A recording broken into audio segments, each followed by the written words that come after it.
of power. Royal palaces are the bricks and mortar embodiment of what it means to be royal. And prestige. To see it is to believe it. It's a veritable feast for the eyes. Packed to the rafters with incredible secrets.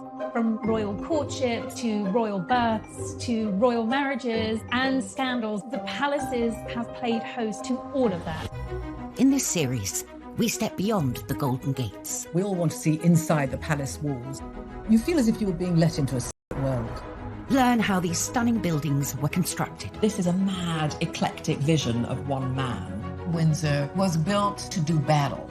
It's best not to get locked in one. You don't know when somebody's going to come and let you out. Unveil their spectacular artworks. The royal collection is simply stunning. The story of the tiara is like a spy mystery. We can only imagine how excited the Queen must have been. Delve into their gruesome histories. Frankly, if you're going to cut the head off a king, it's got to be done in a palace. And revisit recent events that have shaped the modern royal family. I could see that his legs were trapped. Camilla was one of the most unpopular women in the country. To see those images of the castle in flames, there was an emotional impact for the nation. This is The Secrets of the Royal Palaces.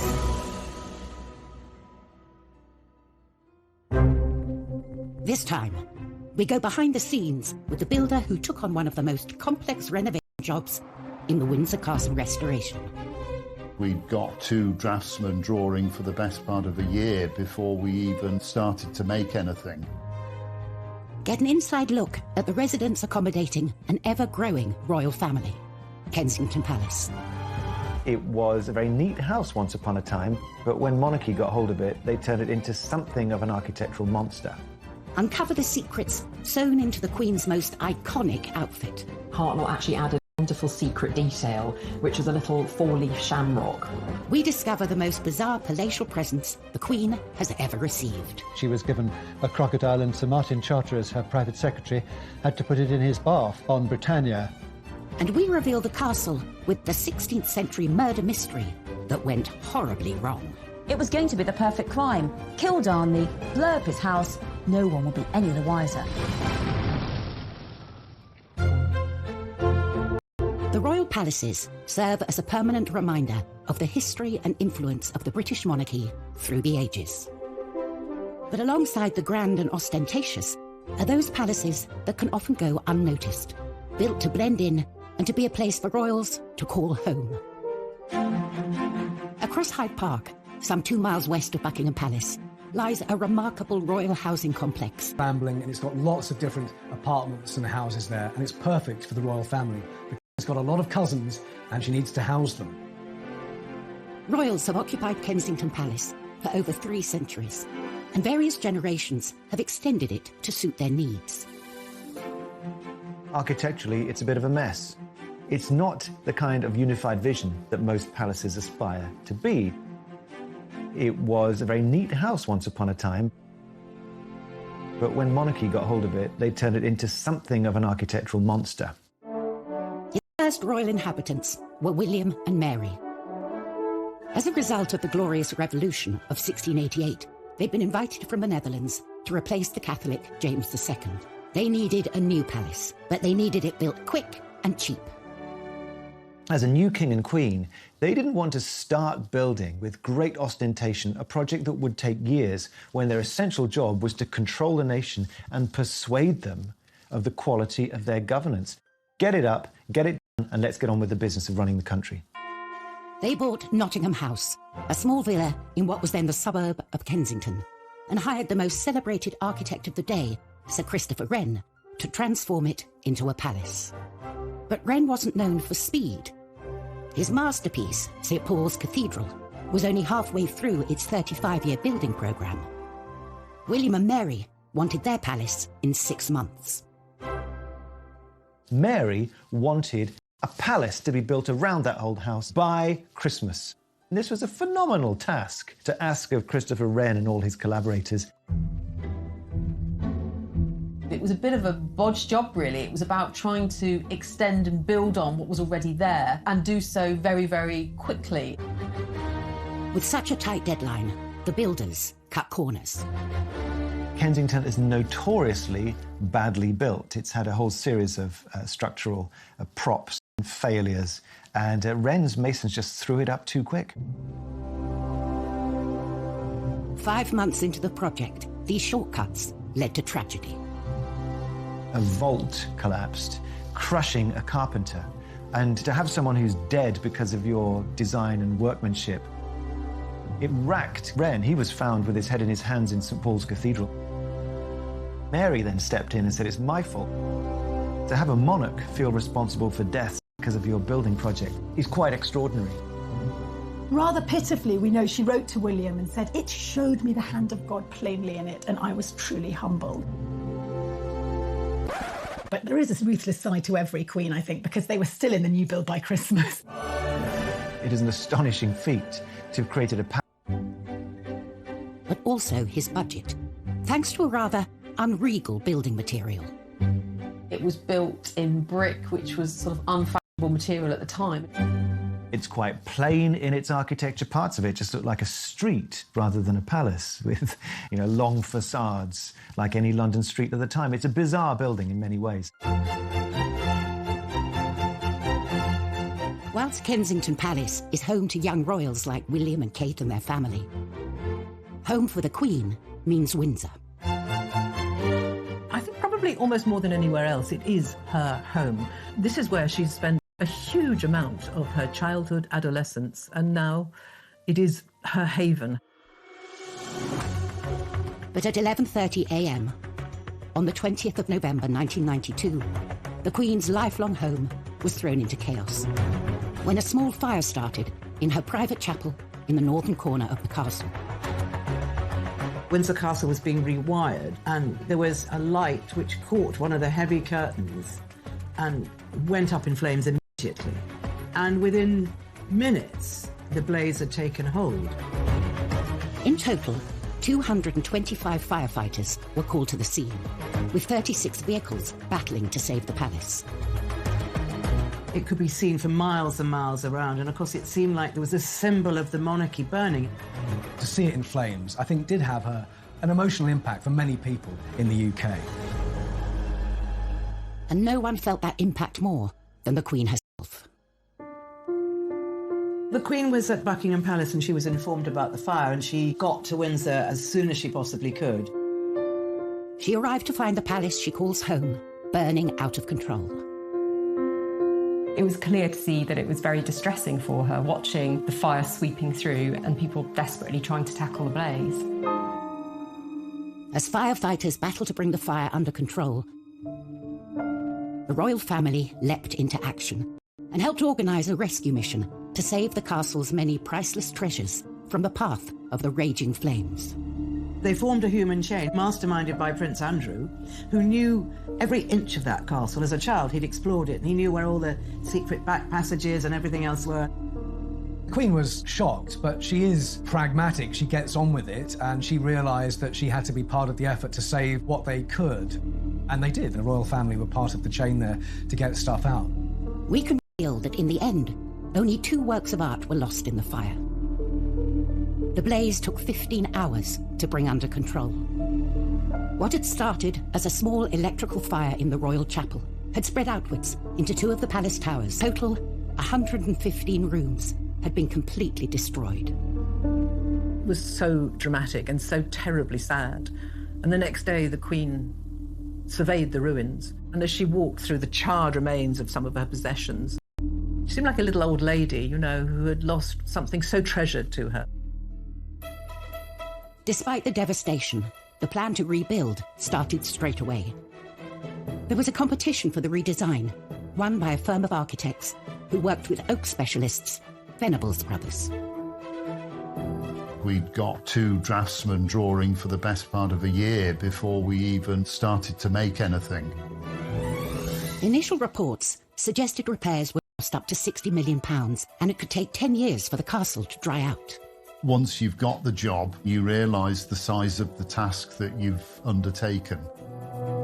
And the question of exactly what form the reconstruction would take involved some controversial decisions. The Queen and the Duke of Edinburgh really were in charge of the restoration. They had a dilemma. Do they try and restore rooms back to exactly how they were? Could they even afford that? Or do they something different.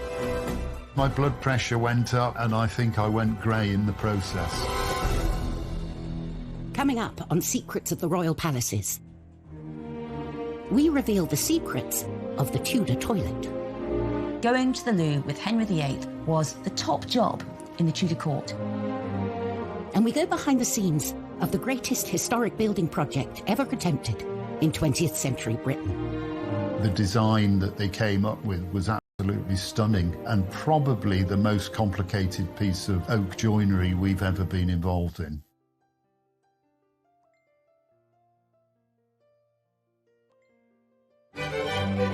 Refurbishing royal palaces is a time-honoured tradition as young royals set up their homes. The Duke and Duchess of Cambridge converted offices in Kensington Palace into their new apartment. Charles and Camilla spruced up Clarence House when they moved in. And Meghan and Harry reportedly spent £2.4 million overhauling Frogmore Cottage. But these renovations pale in comparison to the monumental task that faced the royals at Windsor Castle. In November 1992, a devastating fire ripped through Windsor Castle, destroying more than 100 rooms. From the ashes came a radical plan to rebuild the castle, a plan the royal family would personally take charge of. There was a restoration committee headed by Prince Philip, who was extremely good at organising all these things. Central to the renovation was a It had been completely destroyed. But rather than rebuild it, they came up with a whole new concept: the octagonal lantern lobby. Chuck Venables and his brother were the oak specialists chosen to take on the job. The design that they came up with was absolutely stunning and probably the most complicated piece of oak joinery we've ever been involved in. The shaped ribs were so difficult to draw as they changed shape. We had to form them in plasticine. And there was no getting away from the palace residents. Prince Philip has always been very keen on design and he's extremely artistic. I'm sure he had plenty to say. I remember the first time I met Prince Philip on site. It was very pleasing to talk to him and see that he understood what we were doing and wanted to make sure that it was put back properly. After 18 months of hard work on the lantern lobby, all that remained to be fitted was the pièce de résistance, the lantern itself. For Chuck, this was a heart-in-mouth moment. We'd never actually got the chance to check that the lantern or the lid would fit onto the roof, so we were all very, very nervous. To add to the pressure, the boss decided to check on their progress. The Queen opened a window and started to watch what was going on. So, of course, everybody was absolutely petrified. Finally, we got the message to say that it fitted. The room had completely transformed, but the royal family wanted to mark the site where the terrible fire had started. Prince Philip left his own mark on the new lobby. Some of the stained glass windows in the chapel were designed by Prince Philip, and they depict some of the happening of the fire into the new fabric of the castle. A permanent reminder of the fire, forever etched into the historic building. As well as the creation of the lantern lobby, all the staterooms have been carefully restored to their former glory. I think the restoration work at Windsor Castle has been done really well. The detail and the intricacy of the work is plain to see. Only 5 years to the day of the fire, the castle was reopened with a lavish ceremony. Reconstruction costs had come in at just over half the initial estimate. For recognition of their work, Chuck and his brother were invited to attend. The Queen walked straight up to my brother and started talking to us, and we were both completely lost for... This wasn't just about restoring the Queen's home, it was about preserving the heritage of this country in many ways. When you look at the pictures of what it was like after the fire and how it looks now, I think the restoration there has been fantastic.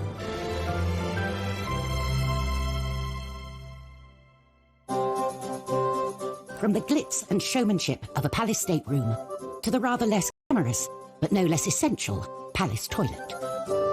Every castle needs them, but in the past, royal toilets have held some extraordinary secrets. At Buckingham Palace, the Queen and her entourage have access to 78 modern bathrooms.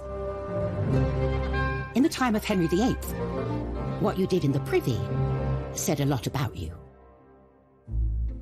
Henry VIII's court numbered around 1,000 people, from nobles to servants, and they created the most huge Tudor mountain of human waste you can imagine.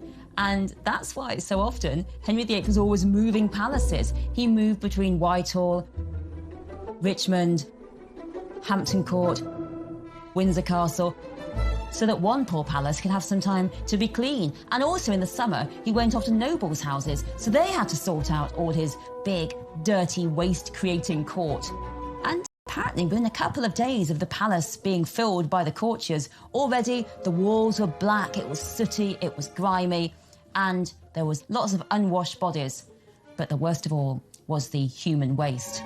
Let's face it, Henry VIII, he liked those giant royal banquets every night, those Tudor meat feasts, and next morning it was one massive rush for the Tudor loo, and it was often called the Great Easement. And there was a real hierarchy of the toilet at Henry VIII's court. For the poor people, they had a group toilet. 14 or so people going to the loo together, and it was a bit like sitting together on a tube train, and all the waste fell into the moat, so it wasn't really very hygienic. The worst job of all was the royal gong scourer, or the royal toilet cleaner, all day long cleaning up toilets. The next one was the aristocracy, the nobles. They used private lavatories. At the top was Henry himself, who had a velvet box that travelled with him. And when Henry used his royal box, he was attended by what was known as the groom of the stool to help him onto the loo, and also any ablutions that might be needed while Henry was using the toilet. This job got... Every man wanted to be the groom of the stool, because you got to talk to the king one-to-one in his intimate moment, and you could tell him what your family wanted in terms of money. So going to the loo with Henry VIII was the top job in the Tudor court. Lucky, lucky you.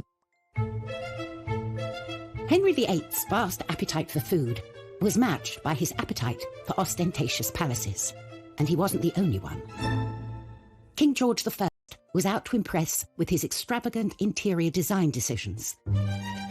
Kensington Palace was created by Sir Christopher Wren by extending and redesigning Nottingham House. It was done on a budget and in a hurry. From outside, it looks unremarkable, but within its walls lies another world. Once inside, you must think, so this is what it is. This only reveals itself to those privileged enough to come inside. It is a hidden labyrinth of diverse and, on occasion, wonderful rooms. These extraordinary interiors came about during the reign of King George I. Finding Kensington very agreeable, George decided against a dramatic remodelling. Instead, he opted to create the illusion of grandeur through some clever painting. Controversially, he hired painter William Kent, who'd never worked on a royal palace before. I think the choice of William Kent is interesting. He undercuts the painter by several £100s, and he's an outsider. He's a sign painter from Yorkshire. George's gamble on Kent paid off. For the last 300 years, visitors to the palace have been immediately immersed in the colourful world of the Georgian court. Kent, by 1724, had turned Wren's boring old wooden panelled staircase into a trompe-l'oeil, a trick of the eye feat of mural painting, in which you have a great arcade with all of the characters of court in their extraordinary dress. There are over 40 from the court, and one of them is Kent himself. He shows himself with his mistress. The lively scene also includes some of the lowlier members of the court. Mehmet and Mustafa were Turkish prisoners of war who became trusted servants to George I. Mehmet was the only person who was to look after his piles. That's a particular badge of honour. And you'll also spot Peter the Wild Boy, a child who was found wild foraging in the woods in George I's native Hanover. It's always been a bit of a game. Who were these players on the walls? And you can, of course, go and see them today and try and work it out for yourself. George now had rooms fit for a king, but Kensington Palace presented another problem. There was no room to... She was a rather stick-like character and was known as the Maypole. The Maypole had to have new accommodation, so the masons arrived, the brickmakers, and up was thrown a new courtyard for her accommodation. With her self-contained apartment complete, the king would visit the Maypole, regular as clockwork, between 5 p.m. and 8 p.m. every day. In many ways, I suppose George I might be said to be a king who had his cake and wanted to eat it. So the layout, I guess, reflects this rather self-indulgent character of George. The creation of this courtyard is just another element thrown up in Kensington in a long series of revisions and afterthoughts and immediate needs. It was a labyrinth. Later generations have made good use of George's additions to Kensington Palace. In 1981, Charles and Diana moved into the same building that had been home to the Maypole. After Diana's death, the apartments were converted into office space and staff quarters, and haven't had a royal resident since. Coming up in Secrets of the Royal Palaces, we reveal the strange practices that went on in the Kensington Palace orangery. Queen Anne ended up using it as the place where she performed the age-old practice of touching for the Queen's evil. And we reveal the mysteries behind the Holyrood Palace murder. It gets a bit Cluedo, really, because beside Darnley was a chair, a rope, a knife, and 2 dressing gowns. What was that for?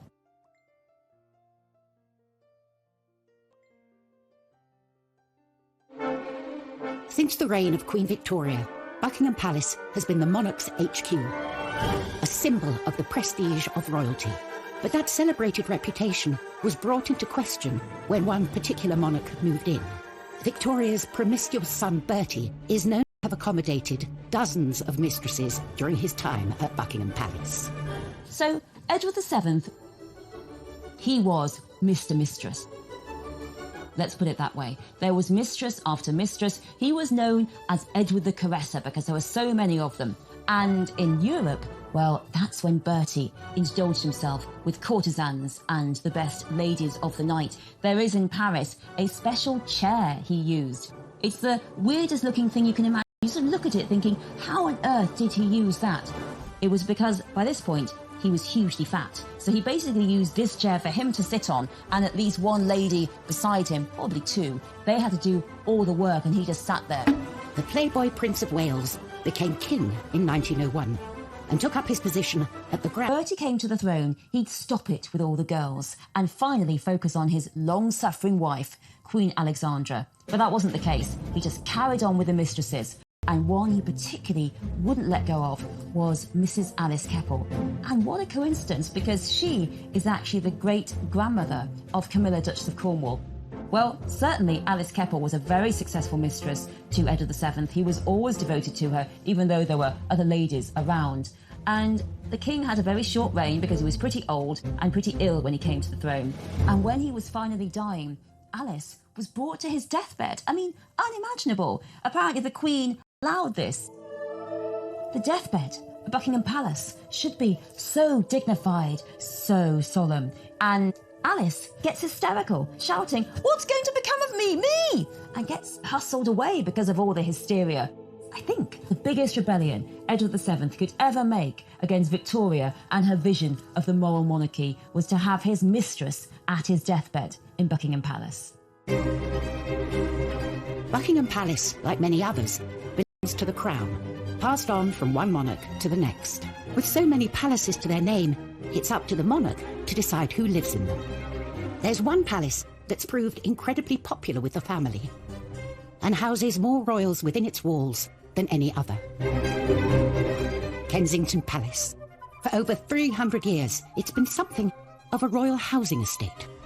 Kensington Palace is one of the most populated palaces and also one of the most popular palaces with the royals.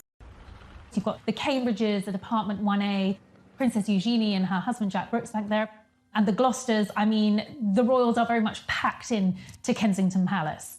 It's like a little royal village in the centre of Kensington. Over the centuries, the palace has been altered to accommodate the extended royal family. But its most impressive building wasn't built for a royal. Its purpose was to grow fruit trees in. The orangery was commissioned by Queen Anne in 1704. It was all about housing her exotic plants, in particular her citrus trees. She was very worried that they were going to get frostbite. But, you know, being a queen, she didn't just stick up a greenhouse. Anne instructed that her orangery should be both functional and beautiful. What she managed to achieve there was something harmonious, beautifully organised, very clearly functional, purposeful. It had ducts made of brick underneath the floor so that hot air would be swept in and would allow these oranges and citrus to grow throughout the winter. The interior had fine plasterwork, the exterior very beautifully modelled brickworks. It's a building designed to be seen. Costs for the orangery more than doubled woodcarver Grinling Gibbons. To see it is to believe it. It's absolutely delightful. It's a veritable feast for the eyes. So lovely was Queen Anne's new orangery that she found it too good to use only for gardening. She ended up using it as a ballroom and also as the place where she performed the age-old practice of touching for the Queen's evil. The Queen's evil was a name given to a disease called scrofula, which affects the lymph glands, and you have a swollen neck. That's the main symptom. And it's thought that it could be cured by contact with monarchs, because they are gods appointed on earth. The orangery presented the perfect location for Anne to meet with the sick without inviting them into her home.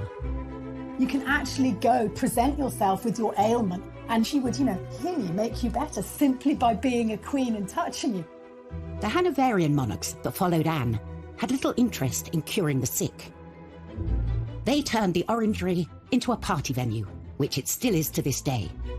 With the likes of Simon Cowell hosting star-studded parties and hotel heiress Nicky Hilton holding her wedding reception there, Palace Orangery is as fashionable as it ever was. From parties to the young royals choosing to make Kensington their home, it's a palace that will be forever linked with the trendy and chic side of royal life. But for other royal palaces, their reputations have been forged out of dark and sinister secrets.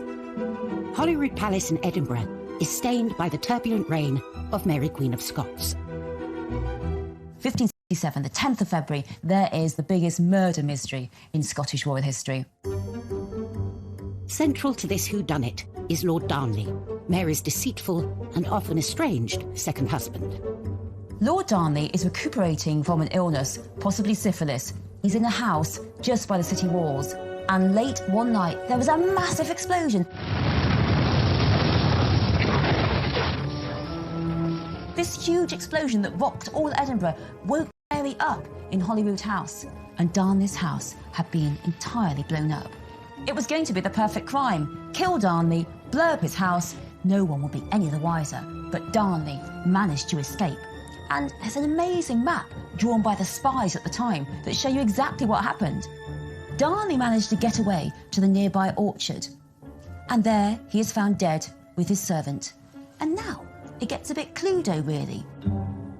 Because beside Darnley was a chair, a rope, a knife, and 2 dressing gowns. What was that for?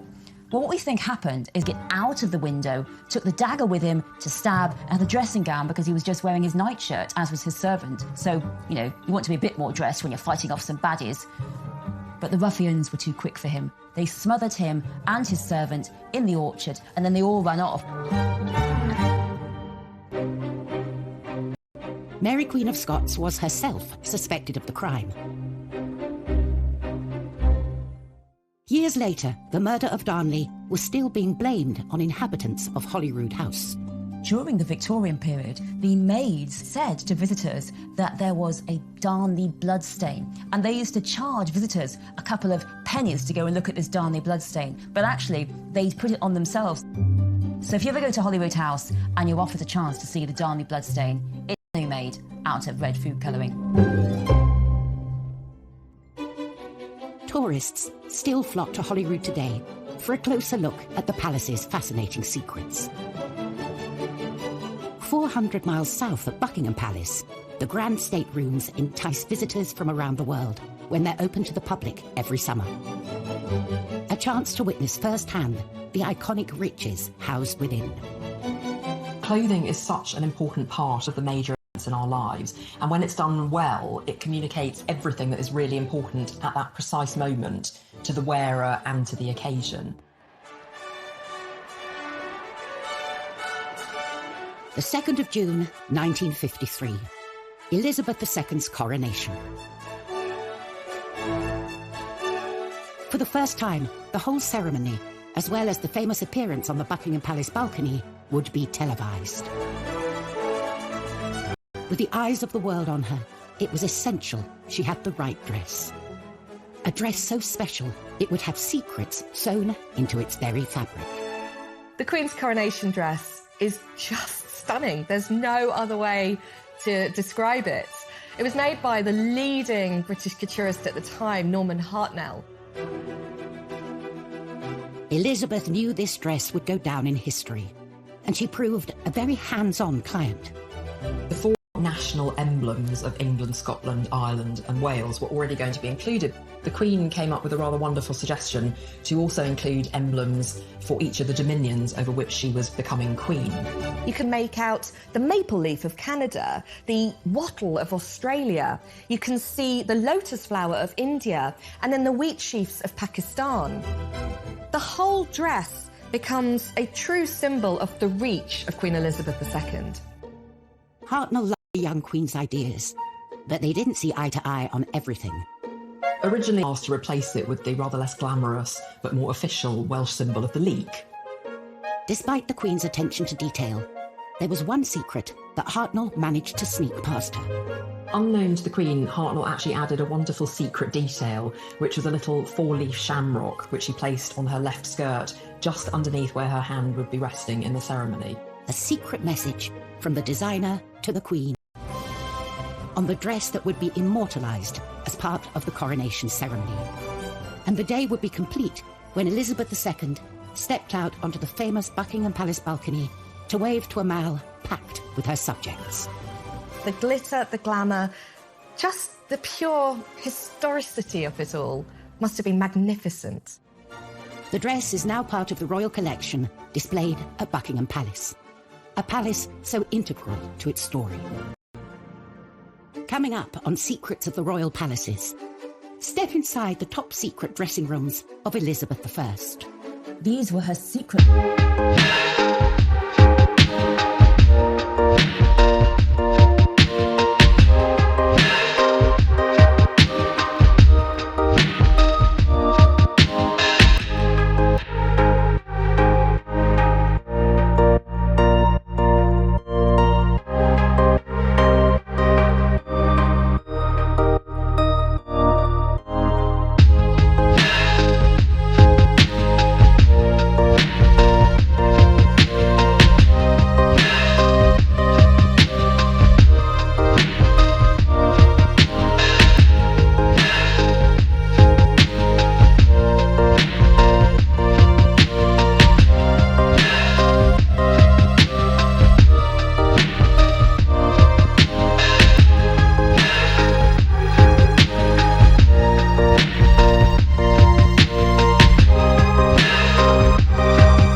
secretary had to put it in his bath on Britannia.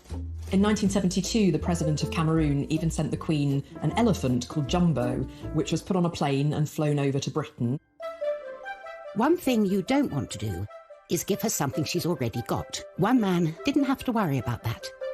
The president of France, Georges Pompidou, hosted the Queen and Prince Philip in a state visit. In 1972, Pompidou was spearheading a project to open a new museum of modern art. So naturally, he wanted to give Prince Philip a suitably modern gift. And what says modern more than a gigantic insect?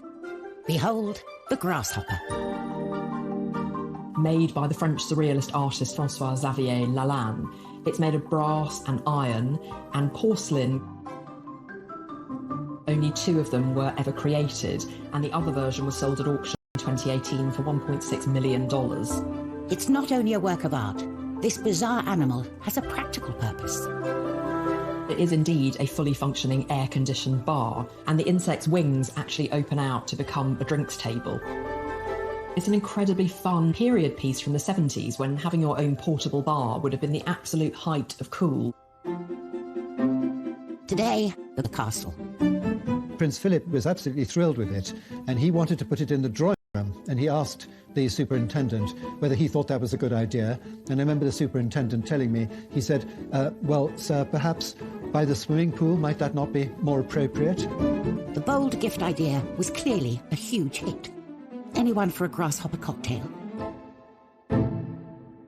Next time, we go inside Holyrood to reveal the true story of Mary, Queen of Scots. The plays, the films that have been made about her extraordinary life, it's personified in that northwest tower. We uncover a royal fake that could be worth a fortune. What if the Queen's copy was actually worth £50 million? And a case of history repeating itself at Buckingham Palace. It was around 30 years before that Harry was seen on the balcony doing exactly the same thing to his cousin, Princess Beatrice.